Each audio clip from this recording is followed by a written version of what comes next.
नमस्कार, मी अमिता कदम महाराष्ट्र 24 तासमध्ये आपलं सगळ्यांचं स्वागत करते। कोपरी पाचपाकडी लोकसभा मतदारसंघातील वागळे स्टेट परिसरात मतदान अतिशय शांतपणे पार पडले। यावेळी मतदारांनी सकाळी 7 वाजल्यापासून मतदान केंद्रावर रांगा लावल्या होत्या। दुपारी उन्हामध्ये मतदारांनी बाहेर पडण्यास टाळले, परंतु थोडे ऊन कमी झाल्यावर मतदारांनी पुन्हा एकदा मतदान केंद्र गाठले आणि आपला मतदानाचा हक्क बजावला। वागळे स्टेट परिसरात प्रत्येक बूथवर विविध पक्षाचे पदाधिकारी आणि कार्यकर्त्यांनी लोकांना सहकार्य करून मतदानाचा हक्क बजावण्यासाठी मदत केली।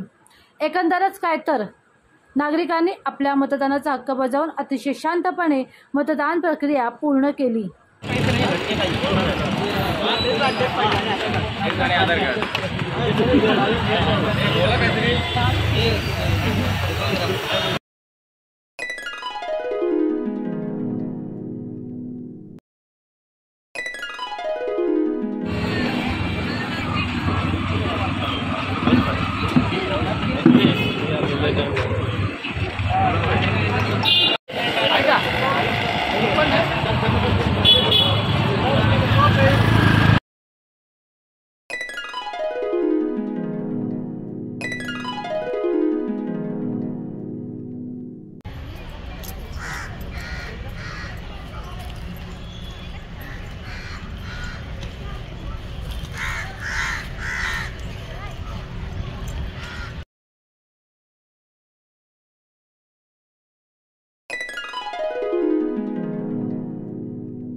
Thank you.